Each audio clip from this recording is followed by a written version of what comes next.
Hello everyone, study 360.0 में आपका स्वागत है।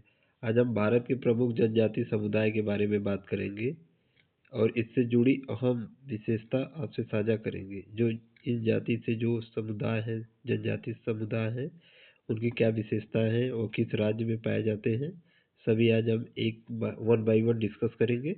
तो पहली हमारी जनजाति है भील जनजाति। यह भारत की सबसे बड़ी जनजाति है। भील को हम लोग भीड़ से भी कोरिलेट कर सकते हैं, क्योंकि भील और भीड़ भीड़ में लोगों की संख्या बहुत अधिक होती है। इसलिए जो भील जनजाति है आपकी भारत में सबसे बड़ी जनजाति है। यह मुख्यतः राजस्थान, आंध्र प्रदेश, छत्तीसगढ़, गुजरात, महाराष्ट्र, कर्नाटक, त्रिपुरा राज्यों में पाई जाती है। भील शब्द की उत्पत्ति द्रविड़ भाषा शब्द भील से हुई है, जिसका अर्थ होता है धनुष। भील जनजाति लोगों की रीति रिवाज राजपूतों की तरह होते हैं। ये लोग भीली भाषा बोलते हैं। इनकी भाषा जो है भीली है। अगला बात करें तो अगली जनजाति हमारी है गोंड। गोंड जनजाति यह भारत की दूसरी सबसे बड़ी जनजाति है। यह भारत के लगभग 13 राज्यों में निवास करती है। इसका संकेंद्रण छत्तीसगढ़, मध्य प्रदेश, उड़ीसा, आंध्र प्रदेश आदि राज्यों में फैला हुआ है। द्रविड़ परिवार की जनजाति है। इसकी भाषा गोंडी है। गोंड जनजाति की भाषा गोंडी है। इसके मुख्य देवता बूढ़ा देव, दुल्हा देव और यूड़ापेन यानी सूर्य है। इन जनजाति का भूत प्रेत और जादू टोनों में अत्यधिक विश्वास होता है। नेक्स्ट हमारा है संथाल जनजाति। यह जनजाति के लोग कुशल कृषक और उत्तम शिकारी होते हैं। यह भारत में पाई जाने वाली तीसरी सबसे बड़ी जनजाति है। ये भारत के झारखंड, बिहार, पश्चिम बंगाल, मध्य प्रदेश, असम आदि राज्यों में निवास करते हैं। संथाल प्रायः नाटेकंद और इनकी नाक चौड़ी होती है और चपटी भी होती है। कि यह इनकी विशेषता है। जो संथाल जनजाति के लोग होते हैं वे छोटे होते हैं, नाक चौड़ी और चपटी होती है। इनका संबंध प्रोटो ऑस्ट्रेलियाइड प्रजाति से है। नेक्स्ट बात करें अगली अगली जनजाति हमारी है मुंडा जनजाति। यह जनजाति का प्रमुख क्षेत्र झारखंड है। इसके अलावा ये बिहार, पश्चिम बंगाल एवं उड़ीसा राज्यों में निवास करती है।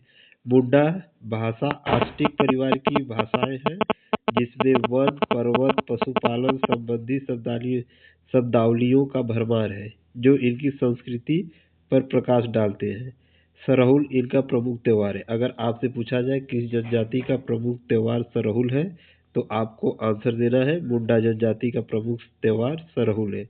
नेक्स्ट की बात करें अगली जनजाति है हमारी बोडो।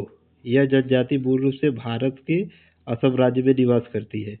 बोडो बोडो समूह कछारी, गारो, मेच, डिमासा, लालुंग आदि कई जनजातियों से मिलकर बना है। ये लोग बोडो भाषा बोलते हैं, जो तिब्बत बर्मा भाषा परिवार की एक शाखा है। बोडो जनजाति को भारतीय संविधान की 6ठी अनुसूची के अंतर्गत रखा गया है। अगला है हमारा थारू जनजाति। यह जनजाति उत्तर प्रदेश के सीमावर्ती क्षेत्र जैसे नेपाल के क्षेत्र हो गए, उत्तराखंड के क्षेत्र हो गए के उधम सिंह नगर जनपद की मुख्य रूप से निवास करती है। थारू जनजाति हिंदू धर्म को मानते हैं और हिंदुओं के सभी त्योहारों को मनाते हैं। थारू जनजाति दीपावली को शोक पर्व के रूप में मनाते हैं। वर्तमान में दीपावली को शोक पर्व के रूप में नहीं मनाते हैं। मतलब जो थारू जनजाति है वो पहले जो दिवाली है उसे शोक पर्व, वो उस दिवाली के त्यौहार को शोक पर्व के रूप में मनाते थे, लेकिन अब यह ऐसा नहीं है। नेक्स्ट क्वेश्चन अगला हमारा जनजाति है भोटिया या भूटिया। भोटिया जनजाति अधिकांश लोग पर्वतीय स्थानों में रहते हैं। इनका संकेंद्रण उत्तरी क्षेत्र मुख्यतः हिमाचल प्रदेश, उत्तराखंड और सिक्किम राज्यों में पाया जाता है।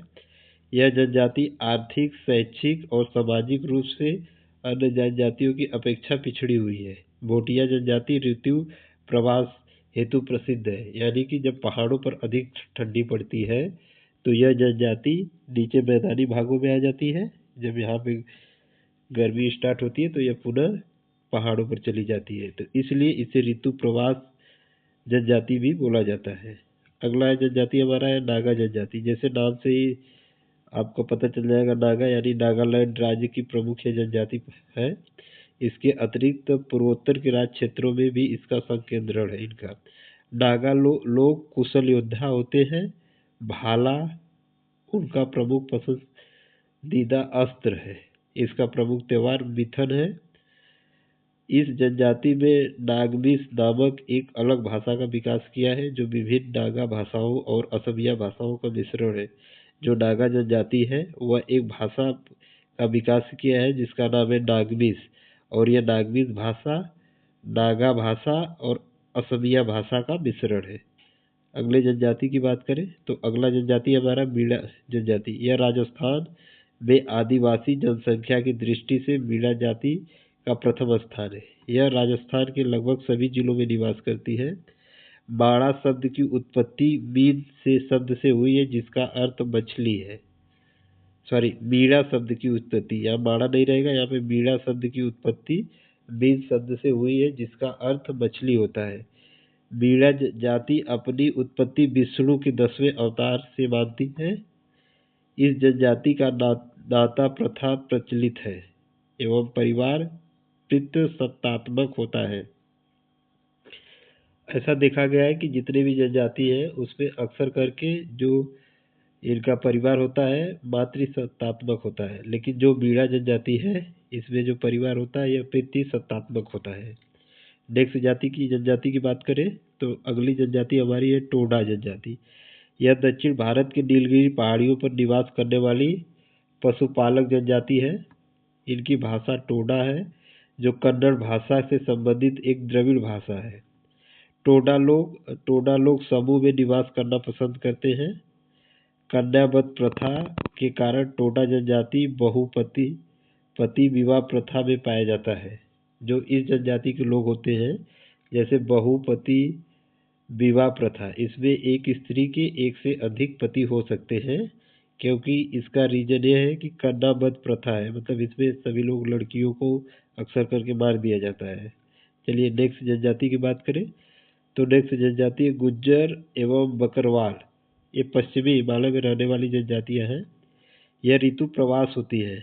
ये अपनी भेड़ बकरियों के साथ गर्मी के साथ दिनों में पहाड़ों पर और शीत ऋतु में मैदानी भागों में क्रमशः प्रवास करती है। गुज्जर बकरवाल लोग इस्लाम धर्म के अनुयायी होते हैं, यानी यह गुज्जर और बकरवाल लोग इस्लाम धर्म को मानने वाले होते हैं। इनके पंचायत को जिरगा कहा जाता है जो आपसी झगड़ों को सुलझाती है। अब अगले जनजाति की बात करें तो खासी। अगली जनजाति हमारी है खासी। इसका निवास स्थान मेघालय की खासी एवं जैंतिया पहाड़ी के बीच में है। यह मंगोल प्रजाति के हैं। यह मुख्यतः झूम कृषक है। झूम खेती मतलब कि जंगलों को साफ करके वहाँ पे खेती करना, फिर कुछ दिन बाद फिर दूसरे जगह चले जाना, वहाँ पे खेती करना। हाल ही में इन्होंने सीढ़ीदार खेतों पर एक स्थायी कृषि प्रारंभ की है। इन्होंने अपना घर पहाड़ी ढलानों एवं घाटियों में बनाया है।